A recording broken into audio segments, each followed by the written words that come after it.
ચોમાસામાં જે કે વાવેતર કરવું હોય, સાથી આંકવું હોય તો 2-3 કિલોમીટર ફરવું પડતું. આ રસ્તો આવો પેક હતો.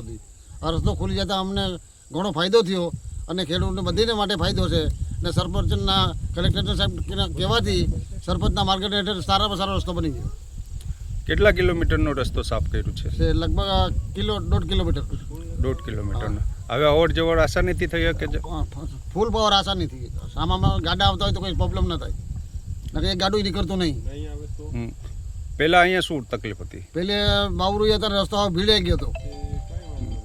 તમામ ખેડૂતોની સહમતિથી થયું? બધી ખેડૂતની સંમતિથી થઈ. ખેડૂત બધી સંમત છે, ભેગા છે કામ કરવામાં. મદદના પૂરતી મદદ કરી. હું ફારૂકભાઈ આકાણી, સરપંચ ડાળી ગ્રામ પંચાયત. આજરોજ મારા ગામમાં જે ગામતળથી લઈને જે દારવાણી પાના રસ્તો જે ખેડૂત માટે શોર્ટકટ રસ્તો હતો અને 100 ઉપરના ખેડૂતને આવવા જવાનો રસ્તો, જે એને ખેતીમાં બહુ નુકસાનીવાળી વાત થતી, પરિવહન માલવહન જે હકતા નહીં, એટલે ખેતી કામમાં બહુ તકલીફ પડતી વાહન વ્યવહાર લઈ જવામાં.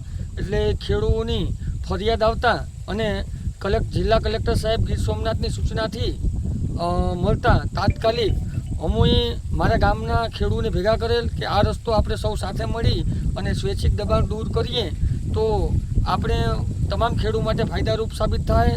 અને એ ઘટનાની જાણ થતાં તમામ ખેડૂતોએ બધાએ મને સપોર્ટ આપ્યો અને તમામ ખેડૂતોએ કીધું કે અમે અમારી રીતના તમારા સરપંચશ્રીના માર્ગદર્શન હેઠળ અમે રસ્તો ખોલવા તૈયાર છીએ. અને આજે તમામ ખેડૂતોએ પોતે બતાવી આપ્યું કે પોતે સાથે રહી અને પોતપોતાના દબાણ હોય, માલિકીના દબાણ હોય, એ બી રસ્તા માટે ખુલ્લા કરી અને તમામ ખેડૂત માટે આજે રસ્તો ખુલ્લો મૂકી અને આવનારા સમયમાં દરેકની ખેતીમાં આસાન પડે એવો પરિવહન થઈ શકે એવો રસ્તો ખુલ્લો કરી અને તમામ ખેડૂતને આવી સરસ કામગીરી કરવા બદલ મારા ગામના તમામ આ વિસ્તારમાં આવતા રસ્તામાં આવતા તમામ ખેડૂતોને હું ખૂબ ખૂબ અભિનંદન આપું છું.